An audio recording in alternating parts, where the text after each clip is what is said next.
And turning back to the weather, First Alert Chief Meteorologist Paul Heggen, he joins us. He's been tracking some weekend storms and looking ahead, as you would expect, for the big holidays next week. Yeah, a lot of people traveling for those holidays. Christmas Day itself is the one dry day that we have in the 7-day forecast. That's what I've been hearing. Now, a couple of days ago, they said, well, it's still a little too far away to know for sure, but we're getting closer. It's been consistently painting that as the one dry day. So good news for folks who have young kids if they want to get out the door to play with whatever Santa brings. Let's take a look at the big picture pattern and how things are going to change as we head through the next couple of days. We're going to be seeing this active weather pattern shaping up, and this is going to send a parade of storm systems towards the Bay Area. And you can see them on the satellite perspective as we look at the whole northern hemisphere here. The first one is approaching the coast, but these are just lined up farther out over the Pacific, and that parade of storms is actually resulting in some pretty high waves. There is going to be some 60-foot waves out in the open water, but closer to shore, we're concerned about some 18 to 22-foot waves along the coast. It's not exactly going to be ideal weather to get out there and observe those. Just make sure you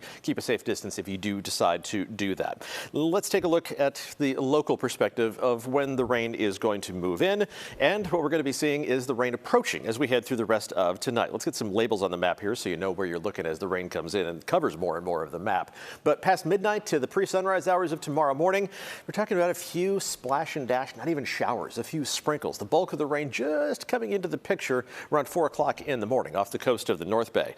The rain is going to move in around sunrise across the Bay Area, and as we head towards the 7, 8 o'clock time frame, that's when we might actually hear a couple rumbles of thunder. You see some kind of angrier looking colors here on the Futurecast radar simulation, indicating the potential for a couple of full-fledged thunderstorms. We're not going to see a repeat of last Saturday, no worries about that. And the rain, if it falls a bit more heavily, it's not going to last very long, pushing quickly off to the east.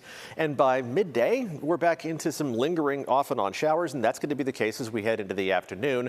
And the rain largely is going to turn off tomorrow night. A few hit or miss showers possible Saturday night into the first half of the day Sunday before some more showers head our way a little bit farther into the weekend. Let's take a look at what the rain is going to add up to as we head through the next couple of days. We will start with just the whole Bay Area and show you the Futurecast rainfall simulation here. And it's going to add up to anywhere from about 1/10 of an inch on the low end of things to close to 3/4 of an inch for parts of the North Bay. Just a typical fast-moving winter-type rainmaker, but it's not the last one that we are going to see. There are going to be more on the way. Sunday night, that's going to be a non-atmospheric river system like the one that moves in tomorrow.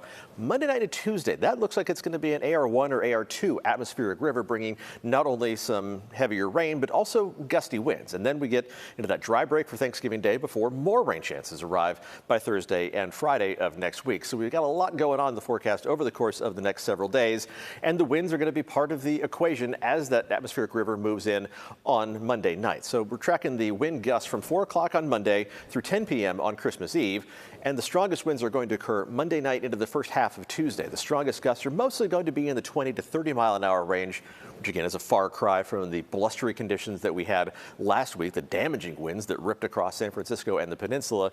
But it's still something that you probably, I know it's not festive, want to deflate any of those inflatable Christmas ornaments on the lawn before you head to bed on Christmas Eve, or Christmas Eve, Monday night, before the winds really kick in.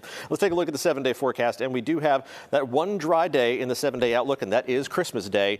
Otherwise, we're talking about rain chances every day. Doesn't mean every day is going to be a washout. Sunday, during the daylight hours, hit or miss showers. Same thing during the daylight hours on Monday, with the heavier rain moving in Monday night into Tuesday. And then Thursday and Friday, one of these days is going to end up being another low-end atmospheric river in all likelihood, but the long-range data is kind of muddled. So we're just going to leave showers in the forecast for both Thursday and Friday. We'll continue to narrow down that range of possibilities as we head through the next several days. Devin?